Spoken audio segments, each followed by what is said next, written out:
انسانوں کے لیے یہ دنیا، یہ کائنات دار الامتحان ہے. ہمیں اس نے اس کائنات میں، اس دنیا میں یہ زندگی جو امانت دی ہے، یہ ایک امتحان ہے. ورنہ وہ جو چاہے کرے، اس کو کوئی پوچھنے والا نہیں. اور امتحان کیا ہے؟ امتحان یہی ہے کہ جس کی خاطر یہ کائنات بنی، محمد الرسول اللہ صلی اللہ علیہ وآلہ وسلم، جو ان کا ہو گیا، کائنات ان کی ہو گئی. بس اللہ کی تو چاہت یہی ہے، وہ قادر مطلق ہے کہ تم میرے محبوب کے ہو جاؤ تو میں تمہارا ہوں، میری کائنات تمہاری ہے. کہ محمد سے وفا تو نے تو ہم تیرے، یہ جہاں چیز ہے کیا، لوح قلم تیرے.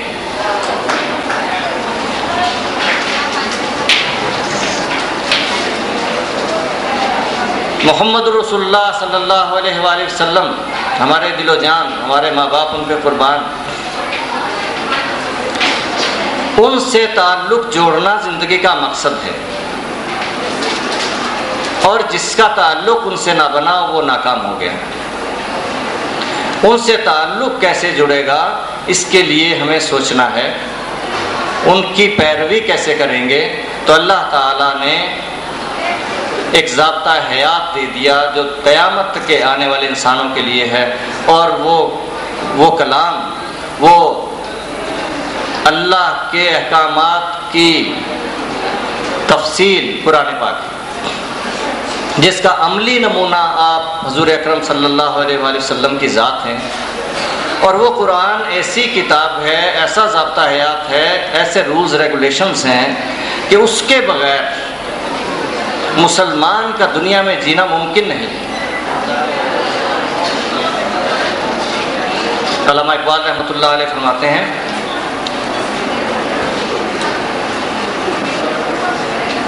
اے مسلمان گر می خواہی زیستن، اے مسلمان اگر تو زندہ رہنا چاہتا ہے، اگر تو جینا چاہتا ہے، نیست ممکن جز بقرآن زیستن، قرآن کے بغیر زندہ رہنا ممکن نہیں.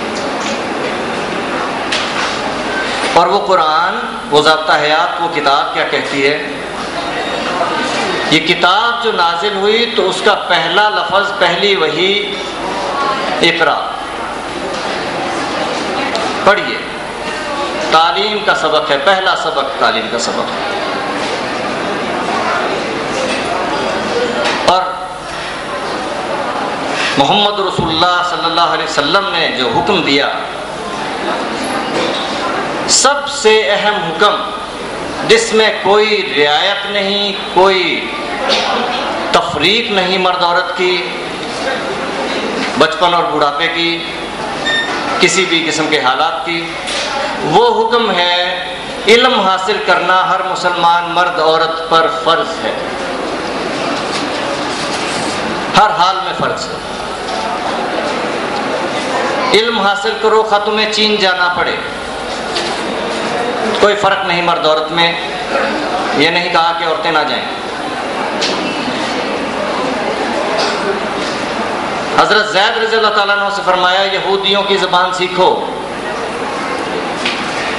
کہیں پہ مسلمانوں کو حکم دیا تیر اندازی سیکھو، کہیں پہ حکم دیا گھوڑ سواری سیکھو.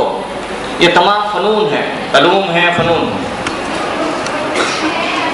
اور میں اکثر یہ بات کہتا ہوں کہ اگر امت مسلمہ ایک اس حکم پہ عمل کر لیتی کہ ہر مسلمان مرد عورت تعلیم یافتہ ہوتا، تو میں اپنے ایمان کے مطابق کہتا ہوں کہ اللہ کی قسم اس دنیا میں کوئی اور سپر پاور نہ ہوتا سوائے مسلمان کے. علم و ہنر کو چھوڑ کے ہم رسوا ہوئے ہیں، ذلیل و خوار ہوئے ہیں. آج جو حالات ہم دیکھ رہے ہیں، ہر طرف مسلمانوں کا خون بہہ رہا ہے، لاشیں بکھرے پڑے ہیں، عصمتیں لٹ رہی ہیں،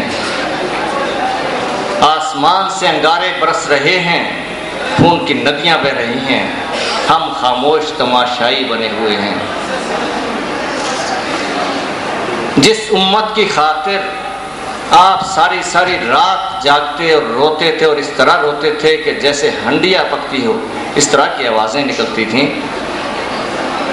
آج اس امت کو ہم کس حال میں دیکھ رہے ہیں، اور پھر ہم اس امت کی بقا کے لیے، فلاح کے لیے کیا کر رہے ہیں؟ یہی نشانی ہے تعلق جوڑنے کی یا توڑنے کی۔ ان کی امت برباد ہو رہی ہو، ذبح ہو رہی ہو، اور ہمیں ایک لمحہ سوچنے کی فرصت بھی نہ ہو، تو تعلق کیسے جڑے گا؟ ہم جو کچھ کر رہے ہیں یہ صرف ایک ادا ہے، اس بڑھیا کی طرح جو سوت کی گٹی ہاتھ میں لے کر یوسف علیہ السلام کو خریدنے چلی تھی۔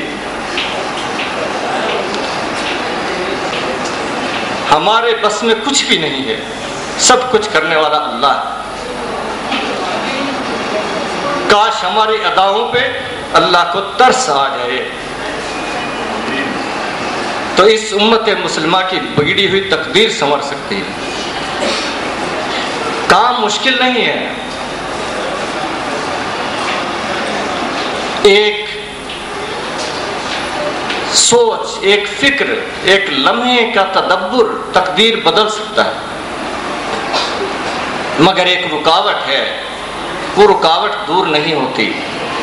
آئین نو سے ڈرنا، طرز کوہن پہ اڑنا، منزل یہی کٹھن ہے قوموں کی زندگی میں۔ ہم اپنی روش نہیں چھوڑیں گے، ہم اپنی خود پرستی نہیں چھوڑیں گے، ہم اپنی تفریق نہیں چھوڑیں گے، ہم اپنے بچوں کو غریبوں کے بچوں کے برابر نہیں بیٹھنے دیں گے، ہم اپنے محلات، انداز اور اپنے طریقے زندگی کے شہنشاہانہ طریقے نہیں چھوڑیں گے۔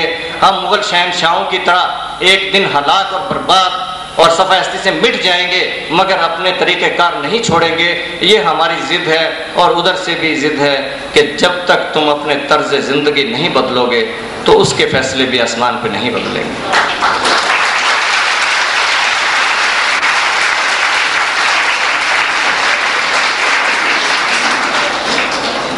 آج ہماری سوچ، ہماری فکر اگر اس قدر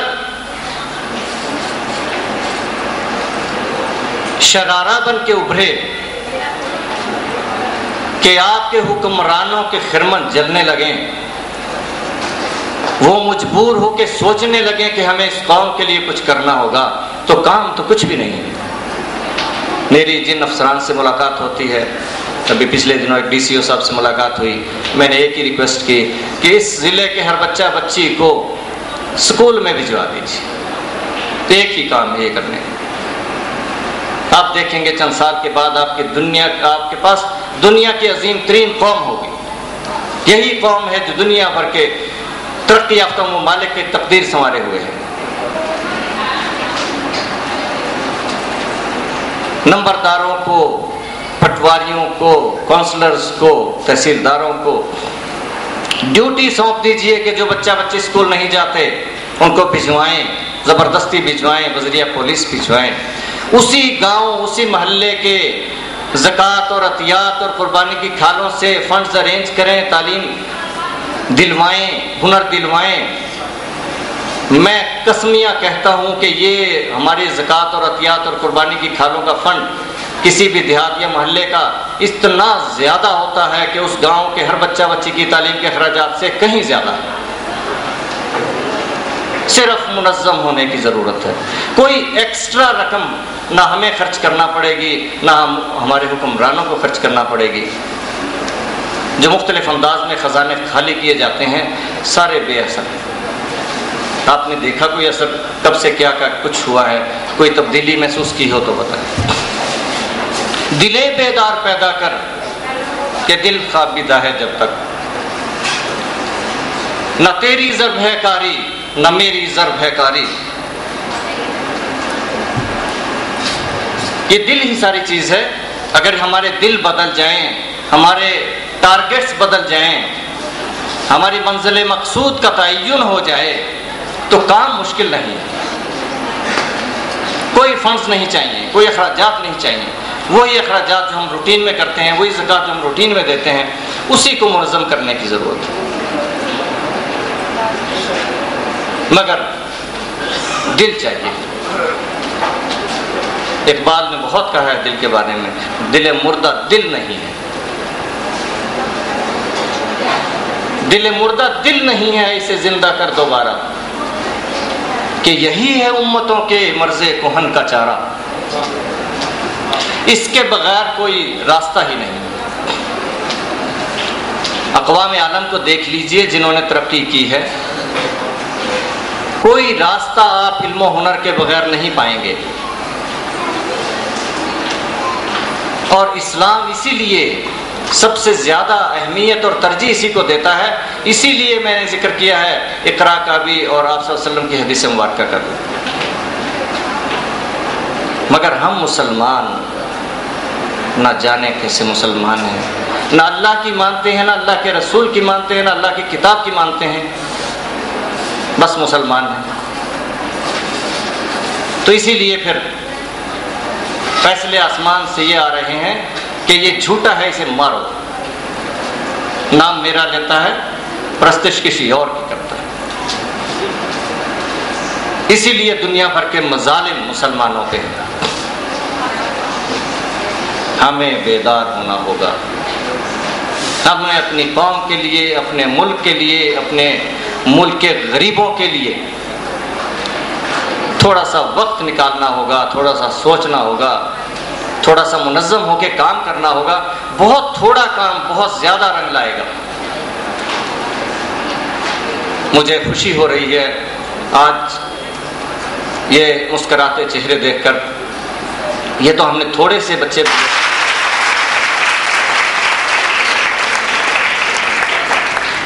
اور یقین کیجئے ابھی تو ہم نے کچھ بھی نہیں کیا.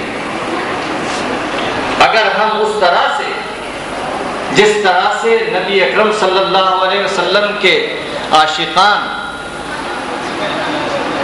میدان عمل میں اترے تھے، اگر اس انداز میں ہم تھوڑا سا بھی کوئی ادا دکھائیں گے تو دنیا بھر کی تقدیر بدل جائے گی.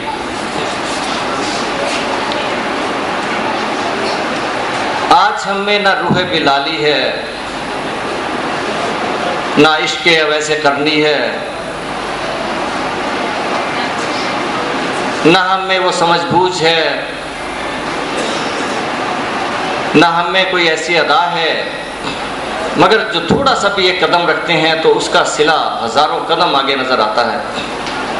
یہ اس اللہ کی عنایت اور مہربانی ہے جو بار بار یہ کہتا ہے ہم تو مائل بے کرم ہیں، کوئی سائل ہی نہیں، راہ دکھلائیں کسے، راہ روے منزل ہی نہیں.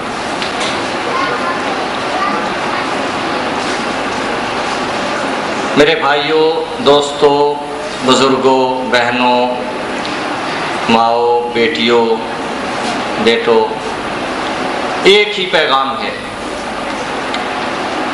اس دنیا سے سب نے جانا ہے، اپنی عاقبت کی فکر کیجئے، اور عاقبت کی فکر کرنی ہے تو اس امت کی فکر کیجئے. یہی فکر ہمارے آقا نے کی تھی، یہی فکر کریں گے تو نجات ہوگی.